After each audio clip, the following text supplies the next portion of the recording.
말투 하나 바꿨을 뿐인데 영업달인? 나도 모르게 고객이 싫어하는 말만 했다니 어쩜 이럴 수가. 바쁘실 텐데 죄송합니다. 얼굴에 미소를 띠고 활짝 웃으며 정중하고 예의 바르게 설명하고 헤어질 때 농담까지 건네며 분위기 좋았는데 왜 계약은 안 될까? 말투 하나만 바꿔도 매출이 쭉쭉, 자연스러운 소개는 덤. 이게 가능할까? 영업 1등 사원의 말투와 멘트를 따라해봐도 왜 나는 안 되는 거야. 우리가 영화를 볼 때 감정이 실린 대사는 금방 눈물을 뚝뚝 흘리게 만들고 몰입시킵니다. 반면 어색한 대사와 행동은 전체 흐름을 망치고 집중력을 흐트려 놓습니다. 흔히 발연기를 보고는 캐스팅이 엉망이네, 다 좋은데 저 연기자는 오게티야 라면서 험담을 하게 됩니다. 영업 멘트, 말투도 이와 다르지 않습니다. 영업의 고수는 말을 잘하기도 하지만 일단 고객의 마음을 상하게 하는 말 자체를 하지 않습니다. 그 한마디가 전체 흐름을 망친다는 것을 경험을 통해 충분히 알고 있습니다. 이제는 강하게 밀어붙이는 영업 방식은 통하지 않는 시대입니다. 고객의 마음을 읽고 신뢰를 얻는 말을 할 줄 알아야 합니다. 해야 할 말과 해서는 안 되는 말을 구분할 줄 안다면 이제 월 매출 1등의 영광은 당신 것입니다. 우리가 평상시 자주 쓰지만 놓치고 있던 해서는 안 될 말투와 행동 5가지에 대해 알아보겠습니다. 첫째, 미소 띈 얼굴이 영업을 망친다. 웃는 얼굴에 침 못 뱉는다는 말이 있습니다. 하지만 처음 미팅이나 첫 방문 시에는 오히려 독이 될 수 있습니다. 방긋방긋 웃으면서 접근하는 사람은 백발백중 무언가를 팔려고 한다는 것을 경험상 알고 있기 때문입니다. 대부분은 처음 보는 사람이 웃는 얼굴로 접근하면 피하기 마련입니다. 그런데 막상 자신이 영업할 때는 그 점을 깨끗이 잊는 습성이 있습니다. 정기적으로 방문하거나 이미 나를 알고 있는 사람에게는 방긋 웃는 미소가 약이 되지만 처음 보는 자리에서는 반대로 진지한 표정이 약이 될 수 있습니다. 누구나 접해보았을 법한 흔하디 흔한 영업사원처럼 보이지 말고 때로는 당당하고 자신 있는 모습과 진지한 표정이 오히려 신뢰감을 높일 수 있습니다. 둘째, 늦어서 죄송합니다는 절대 금기어. 영업은 원래 예정대로 진행되지 않을 때가 많습니다. 먼저 한 미팅이 길어지거나 길이 막혀서 아무리 해도 약속에 늦는 경우가 있습니다. 그렇다고 영업이니까 할 수 없지 라고 안일하게 생각하며 지각을 가볍게 여기면 큰 잘못입니다. 고객이 아무리 괜찮아요, 이해합니다 라고 해도 절대 기분이 좋을 수는 없습니다. 차 막힐 거 감안해서 나는 더 일찍 나왔는데 하나를 보면 열을 한다고 저 사람은 오늘이 처음 지각은 아닐 거야. 여러 상상을 하며 부정적인 인식을 가진 상태로 대화를 시작하게 됩니다. 기분 좋게 시작해도 고객과의 밀당에서 클로징이 쉽지 않은데 언짢게 시작했다면 결과는 뻔하겠죠. 4시 약속이면 3시 30분까지 도착을 목표로 절대 지각하지 않는 자세가 중요합니다. 사회 경험이 많거나 직급이 높은 사람일수록 지각에 관대한 사람은 없습니다.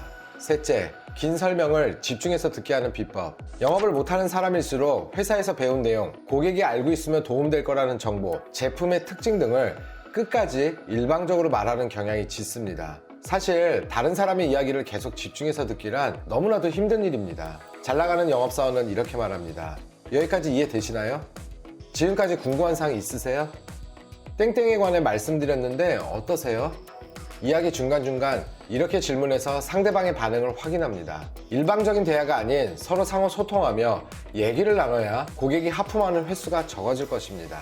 듣는 이의 입장을 잘 이해하고 일방적인 설명이 되지 않도록 적절한 질문과 유머를 섞어가며 말하면 벌써 2시간이 지났네?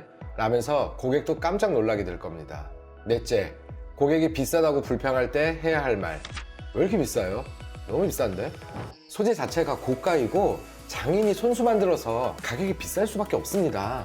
보통은 비싼 이유를 설명하는 방식에서 못 벗어납니다. 어차피 비싼 가격은 아무리 설명해도 비싼 그대로 변하지 않습니다. 설명하는 방식을 바꿔 싸다, 저렴하다고 생각하게 만들어야 합니다. 이 시스템 도입으로 인건비가 20% 절감됩니다. 남는 시간을 다른 업무에 할애하면 이익이 얼마나 되나요? 상대방에게 주는 이점을 구체적으로 떠올리게 하면 상대방은 가격에 대한 집착을 풀게 됩니다. 고객 입장에서 가격 이상의 가치가 있다고 느낄 수 있게 고객 머릿속에 구체적인 이익 제시를 해주세요. 한결 수월하게 할인 없이 판매됩니다. 마지막 5째, 영업의 고수인 척하지 않는다.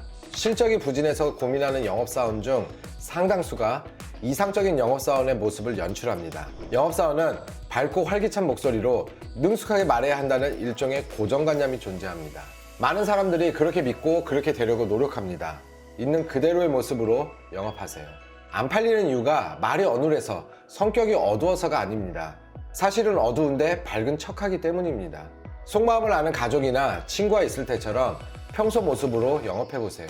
그것이 바로 잘 나가는 비결입니다. 긴장해서 딱딱해진 영업사원의 목소리는 고객의 귀에 닿지 않습니다. 영업을 한다고 할 때 정말 좋은 직업이야. 너를 응원해. 축하해. 좋은 시선으로 바라보기보다는 왜? 네가 하필이면 다른 일도 많은데 등등의 이유를 들어서 영업하는 나를 말리려고 하거나 또는 네가 영업하는 건 그렇다 치고 나한테 혹시 뭐 팔리는 건 아니지? 의심스러운 눈초리로 봅니다. 영업을 하면서 상황에 맞는 사례는 책 말하는 법만 바꿔도 영업의 고수가 된다 해서 38가지 상황에 대해 말하고 있습니다. 영업 계통에서 막 시작하신 분, 열심히는 하지만 뭐가 잘못된지 모르는 분은 꼭 읽어보시길 추천드립니다. 오늘의 영상 핵심 5가지 정리해 보겠습니다. 첫 만남에 미소 띈 얼굴 하지 않기, 늦어서 죄송합니다는 절대 써선 안 될 금기어, 긴 설명을 효과적으로 집중시키기, 비싸다는 고객에게 이득 제시하기, 영업의 고수, 영업의 달인인 척 하지 않기.